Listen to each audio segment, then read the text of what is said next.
Hey yo yo yo, salut les turfeuses, salut les turfeurs, bienvenue pour un nouveau pronostic de Benoît Requin. Ok, place au pronostic du quintet du mercredi 15 octobre, direction Feur pour le Grand National du Trot Atelier, 2850 mètres, 16 partants, réunion 1, course 1. Il y a un rendement de distance de 25 mètres entre le numéro 10 et le numéro 15 et un rendement de 50 mètres pour le numéro 16. L'indice de confiance, c'est 2 sur 5. Et petit retour sur le quintet de ce lundi, il y a eu du trouble fait à l'arrivée. Cette vidéo, j'attends avant l'arrivée du quintet de ce mardi et je reviendrai dessus demain. Ok, c'est parti, on commence le pronostic et on commence avec le numéro 1, Jason Boy, que je n'ai pas retenu, mais qui est à l'arrière de ma petite liste des possibles troubles faits. On reste sur la liste avec le numéro 2, qui est carrément chef et capitaine, lui, de cette liste des possibles casseurs de tickets repérés, attention. On passe au numéro 3, lui non plus je l'ai pas retenu. Impérial du Rabutin, c'est un regret, c'est mon deuxième cheval de complément en cas de non partant. Par contre, le numéro 4, Japlou Turgot, lui par contre on va écouter l'entraîneur, parce que je l'ai retenu, donc on va l'écouter. On écoute Mathieu Abrivard. Écoutez, ouais, Japlou Turgot, il courait bien le dernier coup à Vincennes, mais je ne l'ai pas très bien mené. Je voulais le placer pour cette épreuve. Finalement, la course s'est creusée, donc tant mieux pour nous. Cela fait partie de ses objectifs. Il avait gagné dans un bon style au printemps là-bas. Il peut tout faire. Bon, il y a des rouleurs, donc sur ce qu'il a fait de mieux, on peut finir sur le podium. Carrément sur le podium, pourquoi pas Mathieu Abrivard. En tout cas, moi je ne l'ai pas mis sur le podium, ce numéro 4, mais plutôt en bout de combinaison. On enchaîne avec le numéro 5, Géant Sartois. Lui, je ne l'ai pas retenu, mais il est en plein milieu de ma petite liste des possibles troubles faits. Je rappelle que ce quintet est très ouvert. Enfin, il est bien ouvert. Pas pour les premières places. Pour les premières places, il y a l'air d'avoir une bonne base. Mais derrière, 4-5e place, ça semble ouvert. Donc voilà. D'ailleurs, petite énigme. On va voir si quelqu'un peut la trouver, cette énigme. Comment est-ce possible que mon indice de confiance soit seulement de 2 sur 5 et pourtant, sur mes tickets VIP, il y a quelques tickets qui passent à 3 sur 5 Comment ça se fait, à votre avis? Enfin bref, celui qui arrive à trouver, bravo. On passe au numéro 6, Harry de Sassy. Et ce numéro 6 m'embête beaucoup, celui qui m'embête le plus, c'est lui mon gros regret, c'est lui mon cheval de complément, cas de non partant, attention possible, cassage en vue. On passe au numéro 7, Imploramosin, et on écoute Jean-Philippe Duché. Oui, Imploramosin a eu un déroulement de course idéal et a gagné avec la manière. Pour sa rentrée, je ne la pensais pas prête.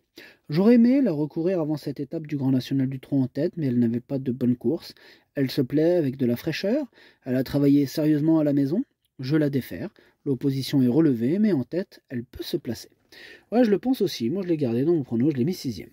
On passe au numéro 8, Helios Si, et on écoute Sébastien Hardy. Helios Si reste sur 2 très bonnes courses, et la ligne de Lisieux est très bonne. Bon, il n'a fait que des entretiens le matin, il est prêt. Là, on le met une nouvelle fois plaqué des intérieurs, comme en dernier lieu. L'engagement est très bon, mais le lot également. On va essayer de miser sur la défaillance des autres, mais il a au moins sa place dans le quintet. Ouais, il a sa place dans le quintet, ce numéro 8. Moi, je l'ai gardé en fin de combinaison, en sachant qu'il pourrait avoir une petite cote sympathique, ce 8. Il pourrait pimenter les rapports. De toute façon, ça risque de payer ce quintet. Ah, quoique, non, c'est ça le pire.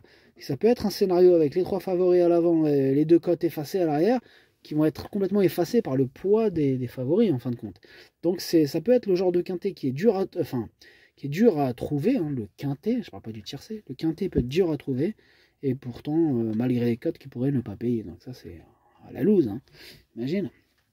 Enfin bref. Ouais, un peu bizarre ce quintet. On passe au numéro 9, Hadès de Liton, et on écoute Antonin André. Hadès de Liton l'a fait facilement en dernier lieu, il a bénéficié d'un bon parcours. Ce ne sera certainement pas aussi facile le mercredi, mais il est parfait le matin. La corde à gauche représente le seul petit hic. Maintenant, il n'a pas le choix des engagements, il a déjà gagné à gauche. Il va quand même tourner et fournir une bonne valeur, on court toujours pour gagner, de toute façon.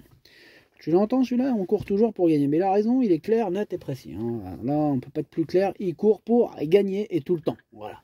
On court tout le temps pour gagner. Ça, c'est bien, ça. Bref, moi, je l'ai mis 2e, je l'ai mis battu. Mais il pourrait gagner, question de parcours. On passe au numéro 10, Indy de Gire, et on écoute Marc Sassier. Indy de Gire ne démérite pas la dernière fois à Lisieux. Bon, on n'a pas osé être offensif. Il a passé une semaine à la mer depuis avant de revenir à la maison. Et il est un ton au-dessus des autres de l'écurie à l'entraînement en ce moment. Il a toute ma confiance pour disputer la victoire. Ouais, clairement, ça sera, bon, de toute façon, ça sera sûrement le favori ou l'un des 3 favoris. Voilà. Là, ouais, ça a l'air d'être une bonne base ce numéro 10. Moi, je l'ai mis 3e. On passe au numéro 11, Horatius Della, et on écoute Marc Sassier.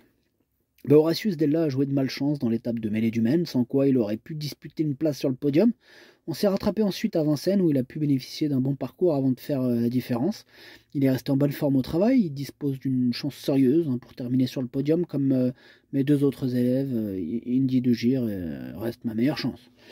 Indy de Gir reste sa meilleure chance, mais ce numéro 11 lui plaît aussi. En tout cas, il me plaît aussi.